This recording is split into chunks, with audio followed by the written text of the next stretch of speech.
Ну, начну с того, что все-таки, наверное, с этой ноты. Вот. Ты знаешь, как-то Владислав Григорьевич часто мне говорил: Астик, не спеши, спешка хороша в ловле блох. Вот. Здесь вопрос вышел в публичную сферу. Его так просто замылить не получится. Вот. Почему я все время говорю, что я вот против вхождения Абхазии в союзное государство России и Беларусь? Но они же так не могут ответить. Тогда, получается, парламент был введен в заблуждение. Вот. Здравствуйте, в эфире очередной выпуск «Чегемской правды». И сегодня мы будем говорить опять, в общем-то, о внешнеполитической деятельности. Не более так или иначе, действия нашей власти, они все время крутятся вот в орбите мировой политики. И та повестка, с которой мы сталкиваемся в обычной жизни, и та, которая существует, в общем-то, там все время артикулируется властью, она так или иначе, опять же, это как бы не абхазская повестка, это вот та повестка, которая продиктована вот нынешними геополитическими реалиями, я так считаю. В общем-то, сегодня мы об этом поговорим с нашим постоянным экспертом Астамуром Тане. Астамур, добрый день. Добрый день. Ну, начну с того, что все-таки, наверное, с этой ноты, связанной с Пицунской госдачей, с передачей госдачи Российской Федерации, да, вот нота, которая пришла в МИД, и где Министерство иностранных дел России, оно, в общем-то, недовольно вот этим пакетом, который образовался, в который был упаковано это соглашение, точнее, ратификация этого соглашения, то есть конституционный закон, по которому невозможно передать эту госдачу третьим лицам и так далее. Вот Россия, и эта нота, в принципе, говорили, что она там в начале февраля, там чуть ли не, может, даже и в январе пришла, но вот в итоге признались, что вот совсем недавно, что она наконец дошла. Многие задаются вопросом, что дальше? Вот как ты думаешь, какой выход может быть вот из этой ситуации? Ну, во-первых, с текстом пока ноты официально никто не ознакомил, но уже, скорее всего, будет таким образом, что все, кого интересует текст, с ней ознакомятся, прежде чем она будет официально представлена. Да, уже, я думаю, только ленивый, не интересующийся этим вопросом, что-то не читал из этой ноты. Но будем исходить из того, что мы ту ноту читали. Вот. Подтвердилось, да, как и предполагалось, что вызвало неприятие, фактически ограничение права собственности, в том числе в вопросе передачи третьим лицам. Вот. Ты знаешь, как-то Владислав Григорьевич часто мне говорил: Астик, не спеши, спешка хороша в ловле блох. Вот. Здесь все это и соглашение, и потом то, что принималось в ночное время, все это результат спешки, куда-то уложиться в какие-то дедлайны, вот, обещали в какие-то сроки и получили такой сомнительного качества продукт вообще во всех отношениях. И никакого ни политического эффекта от этого не получили. Я думаю, что нехороший осадок остался и у российской стороны. Просто изначально в работе над этим соглашением были допущены встроенные ошибки. Мы об этом много раз говорили. Вместо того, чтобы вернуться на исходную точку, выработать нормальный документ, в котором будут отражены вот эти все позиции, которые озвучивались. Вот. Предпочли вот такой способ решения вопроса. А что будет сделано, я не знаю. Я думаю, самое вероятное, что вот так будет лежать или висеть этот вопрос, не знаю сколько времени, достаточно длительное время. Потому что на это же надо что-то отвечать. Что могут ответить? что конституционный закон ниже соглашения, хотя этот конституционный закон принимали, чтобы ограничить это соглашение. Но они же так не могут ответить. Тогда, получается, парламент был введен в заблуждение. Вот. У нас совершенно, кстати, напрасно представляют парламент как какой-то такой пластилиновый орган. Это совершенно не так. Потому что депутаты, провластные они или какие, они тесно связаны с нашим обществом. Они гораздо теснее связаны с обществом, чем исполнительная власть. Они более чувствительны, что называется, к сигналам от общества, которые поступают. Поэтому, естественно, они не будут послушным орудием, тем более, что это ни к чему хорошему не ведет. Ни исполнительную власть, ни их. Да, понятно, там парламент может не делать никаких... Нет, парламент что? Парламенту официально ничего не принадлежит. Да, а парламенту ничего не... Должна отвечать исполнительная власть теперь. Да, исполнительная власть, но в нашей истории уже бывали разные... Коллективное послание от абхазского народа в МИД России в ответ на НОТ. Тут должен отвечать его уполномоченный орган. Но все-таки вернемся вот к такой истории. В нашей истории были разные прецеденты, связанные, опять же, с нотами, с различными соглашениями. Да, я напомню, что железнодорожное соглашение по выделению Абхазии железнодорожного кредита в 2 миллиарда рублей, там это было в 2010 году, если я не ошибаюсь, это соглашение не было ратифицировано парламентом, но в свое время там в МИДе как-то так произошло, МИД отправил бумагу в Министерство иностранных дел России, согласно которому этот документ был ратифицирован абхазским парламентом. Эта история так неизвестна. Было так, не было. Вот. Нет, то, что факт... Ну, я что хочу сказать. В данном случае это не получится. Потому что здесь вопрос вышел в публичную сферу. Его так просто замылить не получится. Это будет проявлено неуважение и к парламенту, вот, и к общественности, которая об этом много говорила. Я думаю, что это не тот случай. Случай, когда можно вот так в темную. Да, потому что тогда смысл всех этих движений политических, организованных исполнительной властью, с принятием в качестве компромисса для парламента вот этих вот изменений в закон, нового закона, да, конституционного. Вот это все тогда, ну, это будет скандал. Но все-таки сейчас парламент, вот буквально там дней 10 назад он принял закон, при котором все международные соглашения, они предварительно перед подписанием за 10 дней должны быть представлены в парламент, и парламент должен ознакомиться с ним. Ну, я так понял, что парламент должен именно завизировать, что он согласен, в общем-то, на такой проект, и чего ранее не было, да, и теперь законодательная власть берет внешнеполитическую деятельность фактически под собственный контроль. Как ты вообще к этому относишься? Ну, вообще у нас все, что происходит, оно говорит о том, что та политическая система, которая у нас установлена Конституцией, с такой ярко выраженной вертикалью исполнительной власти, она трещит по швам. Потому что когда возникают подобные ситуации острые, ну, казалось бы, используй свои конституционные полномочия для преодоления кризиса. Но оказывается, что не получается это таким образом решать. Поэтому естественным путем, и политические институты это поняли, общество ощущает, может, даже на интуитивном уровне, вот, что такая форма правления в Абхазии, она противоестественна.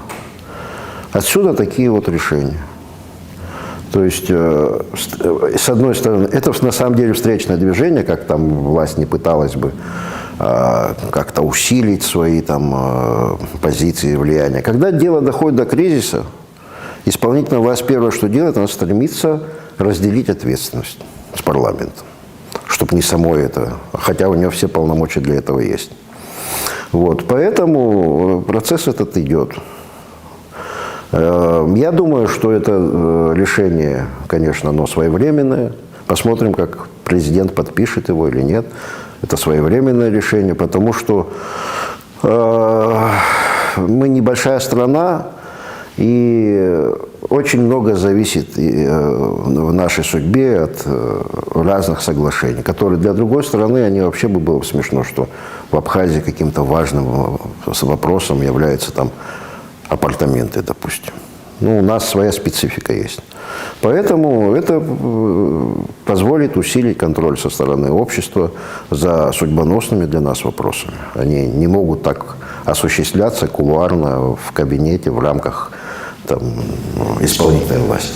Но вообще у меня такое складывается ощущение, что вот эта пицунская история, то есть я говорю о том, как принималось это решение в парламенте, да, под давлением там президента и так далее, вот это ночное там заседание, там решение, которое было под утро принято, и фактически у меня ощущение, что вот президент, исполнительная власть, они подставили парламент, и парламент сейчас страхуется, то есть, по крайней мере, вот эта нота, о которой сейчас все говорят, и, в общем-то, она как бы противоречит тому, что нам говорили там власти. Я думаю, тут не было сознательно кого-то подставить, просто это по Черномырдину получилось. Хотели как лучше, а получилось как всегда.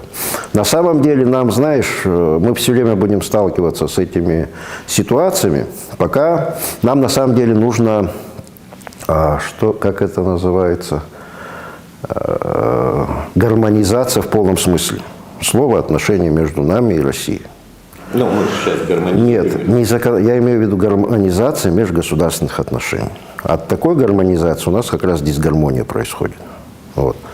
А мы должны показать, ну, во-первых, почему Абхазия в течение десятков лет она избирает ориентацию на Россию внешнеполитическую. Для самосохранения. Вот.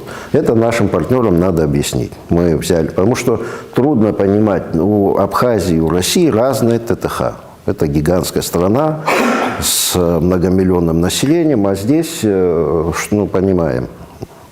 Но с их позиции, если мы это не объясним, ну, трудно, вот я сомневаюсь, что где-то сидят в каком-то большом кабинете и каждый день думают, что там в Абхазии происходит. Правильно? Значит, инициатива должна от нас исходить, на настоящая подлинная гармонизация. Вот. Почему я все время говорю, что я вот против вхождения Абхазии в союзное государство России и Беларуси? Ну, во-первых, я на это не смотрю серьезно, на это предложение, потому что его никто всерьез и не рассматривает. Потому что оно и называется союзное государство России и Беларуси. И они...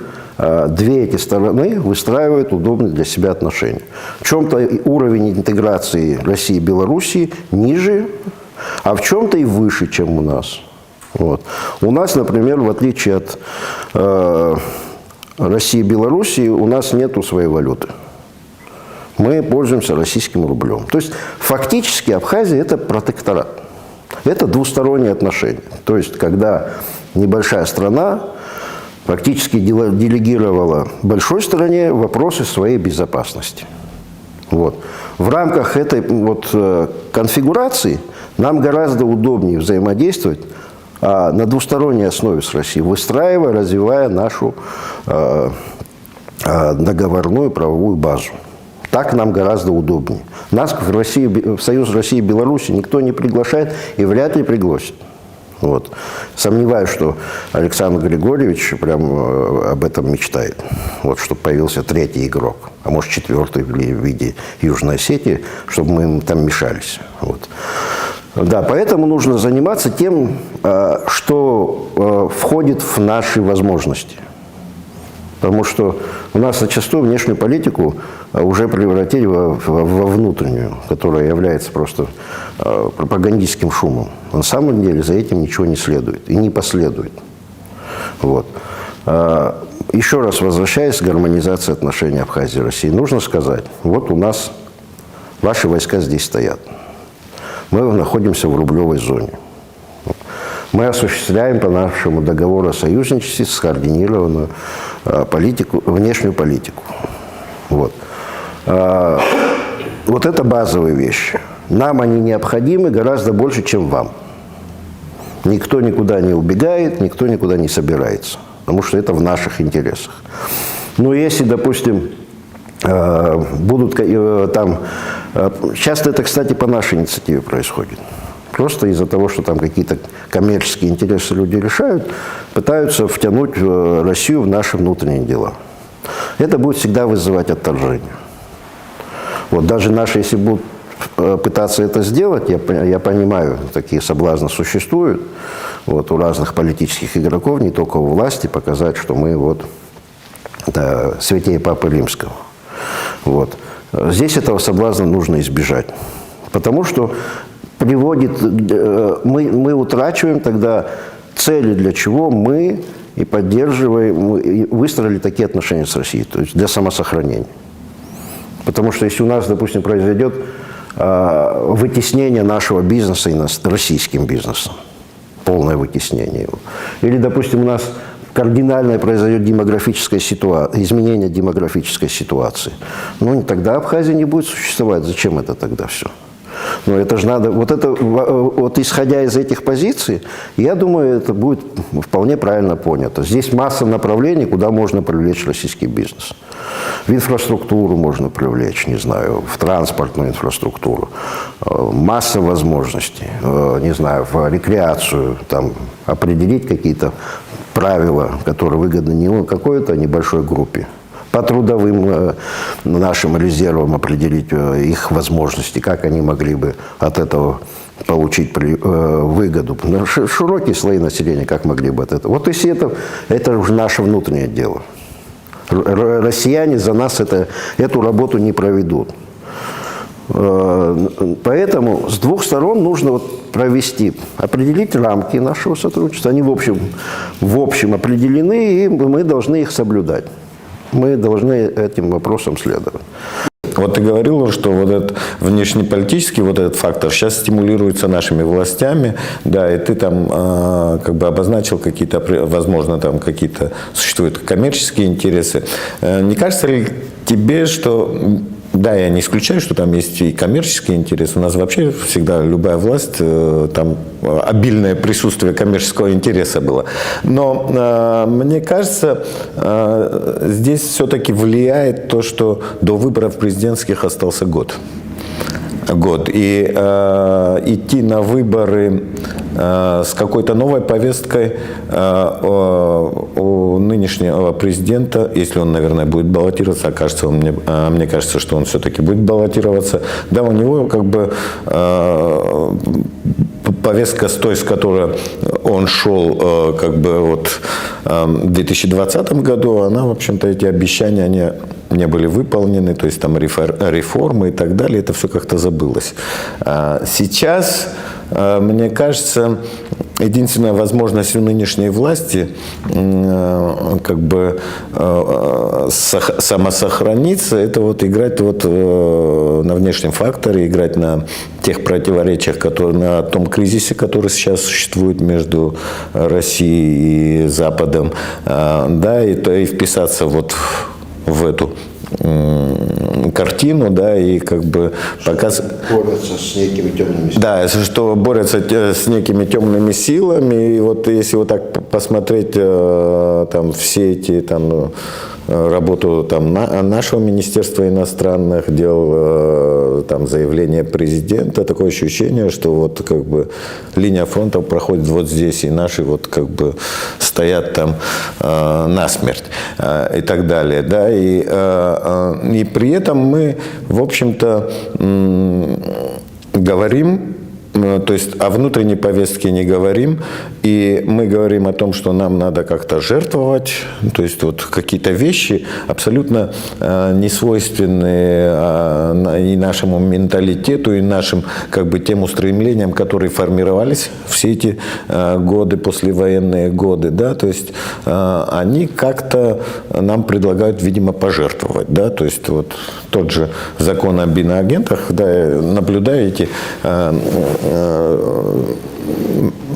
все эти дискуссии по этому поводу, да, и то есть я вижу как бы какой-то некий идеологический, такой пропагандистский, с одной стороны, как бы пропагандистскую такую риторику со стороны власти, это где-то там порхающее, да, вот из учебников советского периода, когда мы там... Знаешь, что у нас это...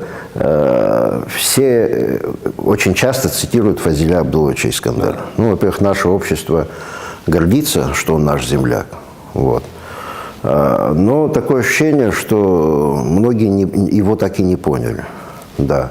И больше руководствуются идеями другого нашего знаменитого земляка Лаврентия Павловича Берия. Вот. Но это, скорее всего, здесь не пройдет. Видно вот стремление такое создать атмосферу такой морального, вот такой подавленности, страха. Ну, на самом деле, знаешь, абхазское общество, ну, всякое может быть, но абхазское общество, оно не имеет права на страх. Потому что если бы абхазское общество было подвержено страху, ну, мы живем в таком уголке мира, вот, очень привлекательном, вот. Если бы мы были бы пугливые, трусливые исторически, ну, мы бы его никогда не сохранили. Вот. Поэтому здесь нам важно что? Нам нужно сохранить наши многочисленные горизонтальные связи. Какое средство от вот этой вот пропагандистского звона, которое власть создает? Ну, мы все друг друга знаем. Надо же соизмерять, вот смотреть на то, что они говорят, и соизмерять с людьми, которые тебя окружают. Это раз. Второе, мне кажется, что власть очень сильно ошибается, что это ей принесет электоральный какой-то успех, эта политика. Потому что, ну, честно говоря, надо признать, что о работе неправительственного сектора в Абхазии знают мало. Вот. Но даже те, которые вообще не слышали о неправительственном секторе, ну просто надо социологию провести, они крайне негативно оценивают деятельность нашей власти. То есть это вещи не взаимосвязаны. Вот это надо понимать. Вот. Так что ты справедливо сказал, если бы они хотели, вернее, они могли бы рассчитывать на продление своих полномочий, если бы они занимались какой-то абхазской повесткой. Ну, теми вопросами, которые всех волнуют. Это экономические вопросы, безработица, демография, сохранение. Ну, что же, это же известно, что мы народ, находящийся в очень тяжелом, уязвимом состоянии. Вот. Вместо того, чтобы заниматься разрушением наших традиционных ценностей, среди которых вот эти вот тесные вот эти связи, взаимовыручка, избегание конфликтов. Вот в нашей традиции, вот вы же замечаете, когда какая-то полемика идет, очень у нас принято в некотором царстве, в некотором государстве некто. Это для чего делается? Чтобы избегать непосредственных прямых конфликтов. Вот, если мы эту систему разрушим, в том числе через такое законодательство, но это вообще в целом будет плохо, и не только сейчас, это будет пролонгированный эффект иметь. И это обязательно бумерангом вернется тем, кто это инициирует. Потому что, во-первых, я думаю, что это получит такую негативную оценку. И в короткой исторической перспективе этим людям будет просто стыдно со временем, я уверен. Вот, в общем. Ну, общественное неприятие этого будет проявляться. Это нужно иметь в виду. Это вот как было после того десталинизации. У нас же многие люди стали нерукопожатыми после этого. Вот. Это тоже надо иметь в виду. Поэтому надо сохранить все-таки, исходя из того, что наш народ небольшой, нужно друг друга поберечь. Потому что, ну, вот для этого абхазская дипломатия очень подходит. Она может кажется, что да, там какая-то там двойная мораль какая-то, кажется, заложена, вот, но это апробированный способ.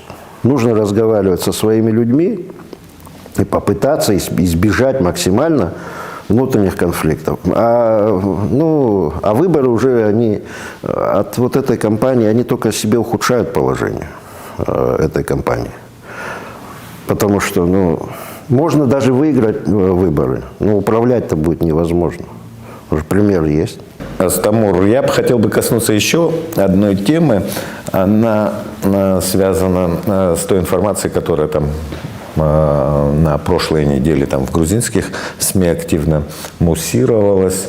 Это встреча вице-спикера грузинского парламента, одного из лидеров грузинской мечты Гии Вольского с неким бизнесменом, российским бизнесменом с грузинскими корнями по фамилии Хидашели.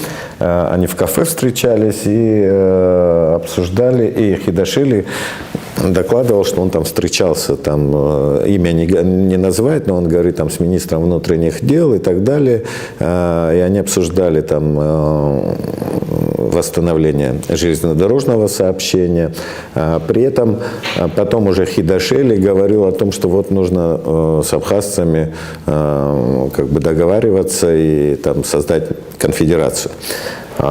И в грузинской прессе там эта вот вещь активно муссировалась, да, и тот же Вольский потом комментировал ситуацию, говорит, я этого человека вообще первый раз видел, да, вот разговаривали, да, и вот он что-то там предложил, и пока, в общем-то, каких-то телодвижений в этом нет. И наш министр внутренних дел, кстати говоря, заявил, что он вообще первый раз слышит, кто такой Хидашели, а Вольского знает только по СМИ, не более того. Но, тем не менее, в общем-то, эта история, как бы, наверное, дала некую пищу для размышлений. У нас каких-то активных переговоров с Грузией нет. Женевская дискуссия, она, в общем-то, не тот формат, где какие-то важные вещи обсуждались бы, да, то есть, с другой стороны, у Грузии активно, как бы, развиваются отношения с Россией, да, и мы это видим по и бизнесу, по торговле, по экономическим отношениям между этими двумя странами. Кроме того, вот сейчас, как бы, опять же, в разных СМИ говорится о том, что как бы Москва рекомендовала Сухому и Цхинвалу как бы воздержаться от как бы от критики действий грузинских властей. И как бы и мы, в принципе, видим, что у нас, в общем-то, наши власти... Сталин нахваливает. Да, Сталин нахваливает, да, говорят, что это вот как бы достаточно взвешенная позиция у правительства Грузии, разумная позиция, да, то есть сейчас вот все копии ломаем мы от Дикий Запад исключительно. Мы же с Америкой непосредственно граничим. Ну да, с Америкой, с Евросоюзом, да, вот как бы... вот такая ситуация есть. При этом, как бы, есть вот в обществе есть такое, как бы, подозрение, что насчет Абхазии вот какой-то идет кулуарный российско-грузинский какие-то переговоры идут и без нашего участия. Вообще, как вообще вот в этом треугольнике нам себя вести? Слушай, мы много раз это обсуждали. Здесь все по Марксу развивается. бытие определяет сознание. Россия – самый крупный экономический и политический фактор на постсоветском пространстве. Вот. Можно, имеешь ты с ней дипотношения, делаешь вид, что она существует или не существует, это на практическую ситуацию влияет мало. Так называемые кулуарные контакты России и Грузии, они имели место всегда. Вот. И там вот эти так называемые представительства Швейцарии, фактически там это такие кулуарные посольства двух сторон в столицах. Вот. Помним, как по ВТО обсуждали вопрос, уже ж тогда дипотношений не было. Вот. Так что Абхазия всегда должна иметь в виду, что здесь решаются стратегические вопросы, геополитические вопросы. И от того, насколько она будет субъектна в этих вопросах, это зависит от Абхазии. Вот. Она должна быть инициативной. Вот у нас сейчас пытаются придушить НПО в качестве экспертных площадок, а это инструментарий для абхазского государства. Да и не только. Это возможность осознать свое место, обкатывать свои идеи, предлагать, почему у нас НПО, сектор НПО, вся его работа на вот этом на грузино-абхазском треке на международном, она была тесно связана с нашими властями. Вот, вот пример приведу. Вот сейчас там пишут на разных этих как темных сайтах, что там я ездил там в Стамбул в 22 году с Ливаном Микава. Я тоже. Да, ты тоже с Ливаном Микава. Мы там с турецкими какими-то, не знаю, какими-то силами там договаривались. По итогам этой, там были, кстати, представители России на этой конференции. По итогам этой поездки мы все пошли к президенту Бжане, обсудили ту повестку, которую мы там обсуждали, и была сформирована тогда комиссия по транзиту, куда мы с тобой входили. Вот. Потом, правда, мы не знали, что нас за это же будут ругать, вот, за то, что мы там какие-то ведем непонятные какие-то игры за спиной наших властей. Вот. Вот таким образом это работало. Вот. То есть у нас инструментариев не так много, мы не должны их обрезать. Вот сейчас мы занимаемся там, не знаю, выдавливаем отсюда UNDP, потому что у них доноры, которые там из недружественных стран. Но в таком же смысле Россия может покинуть ООН, потому что большая часть финансирования ООН – это американская. Россия гораздо меньше ООН платит, чем Америка. Можно сказать, вот там недружественные страны, все голосуют на генассамблеях. Они же все платят деньги. Можно так хлопнуть дверью и сказать, мы выходим из ООН. Ну, это же не делается. Используется та трибуна, та площадка, которая есть в распоряжении. Бывают сложные времена. Вот у нас сложные времена, но нужно максимально это сохранять. Ну, в конце концов, я думаю, что если так это продлится, уйдет UNDP отсюда. В итоге что мы получим? Мы получим несколько десятков или сотен безработных, меньше придет инвестиций в Абхазию, каких-то не получим важных там медикаментов, для кого-то это очень важная помощь, да. Что мы от этого выиграем? Не думаю, что это общий фон улучшит. Поэтому мы должны понимать, что мы, возвращаясь к тому вопросу, что мы являемся региональным фактором. Это и хорошо, и плохо. Если ничего не делать, будут вопросы решать без нас. Если мы будем инициативными, какие-то идеи предлагать, вот, и нашим партнерам, и в публичном пространстве будем об этом говорить, тогда наши интересы будут учитываться. Диалог между Россией и Грузией, он будет продолжаться. Он и при Саакашвили шел, тем более он и при этих властях будет идти. В целом, конечно, их политика, вы помните, что при них прекратились диверсионно-террористические акты в Гальском районе, да. Какие-то шаги важные с их стороны были сделаны. Но это тоже надо учитывать. У нас так или иначе происходит трансграничная торговля. Сейчас пытаются ее легализовать. Тоже движение в верном направлении. Вот. И транзит – это правильная идея. Вообще она не только России выгодна, там, как говорят, это только российский дискурс. Она в целом выгодна региону и многим внешним акторам, потому что регион перестанет быть фактором нестабильности. Вот. Совершенно другая картина будет. Поэтому это все надо учитывать. Не заниматься, не знаю, страусиной политикой или не подменять реальную политику пропагандистским каким-то, который меняется, как ветер. Мы же видим, сегодня одна пропаганда шла, а завтра другая. Вот. Не очень, кстати, успешно это. Вот. Это все надо учитывать. Это фактор нашей безопасности. Надо спокойно все-таки к этим вещам подходить, солидно. Солидно надо выглядеть. Потому что люди, которые вызывают самоуважение, вернее, которые имеют самоуважение, они и внешнее уважение имеют. Вот. Вот что я, в общем, хотел сказать. Ну, в общем-то, я буду завершать наш разговор. И я, кстати говоря, возвращаюсь, опять же, к вот этому взбросу в СМИ, который в грузинском произошел, вокруг там якобы состоявшейся встречи между грузинскими представителями и абхазскими. Честно говоря, я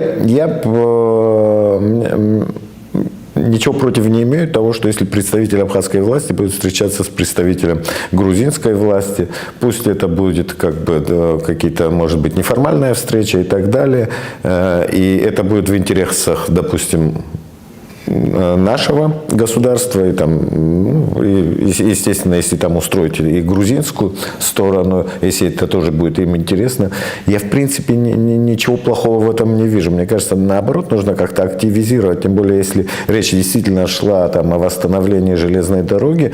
Мне кажется, такие вещи надо приветствовать. Мы просто в какой-то период перестали вообще, как бы у нас как бы черно-белый телевизор встал, то есть... Эти вопросы у нас обсуждались исключительно на неправительственном секторе. Нет, и власти в свое время тоже обсуждали, да. Ну, чаще да. Вот в твоих передачах мы все время говорили о том, что, допустим, реализация разных проектов, она способствует нашей субъектности. Вот мы не раз об этом говорили. Это надо иметь в виду. И надо, наверное, мне кажется, все-таки более активно именно дипломатию развивать. Именно дипломатию, не превращать нашу дипломатию в некое министерство, идеологическое министерство, и вести в это непростое время созидательную работу, которая бы нам помогла бы сохраниться и дальнейше развиваться. Вот согласно тем целям и задачам, которые мы в свое время себе поставили, и которые сейчас вот пытаются как-то подвергнуть некой ревизии. Но, тем не менее, мы будем надеяться, что вот этой ревизии не произойдет. Абхазы – народ везучий. Очень много сделали для того, чтобы исчезнуть, но остались. Вот. Будем надеяться, что к этому нашему традиционному везению еще добавить бы немного осознания окружающего нас мира и то, что у нас самими внутри происходит. На этом мы будем завершать нашу передачу. Я напомню, что нас можно смотреть на YouTube-канале «Чегемская правда», нас можно смотреть в эфире телеканала «Абаза», нас можно смотреть на одноименной странице в Facebook, нас можно смотреть на сайте газеты «Чегемская правда» chegem.su. Я еще раз напомню, что сегодня мы говорили о внешней политике, о нашей участии в этом процессе, который сейчас происходит в мире, и как все это коррелируется с нашей абхазской повесткой, с нашим постоянным экспертом Астамуром Таня. Астамур, большое спасибо. До свидания. До свидания.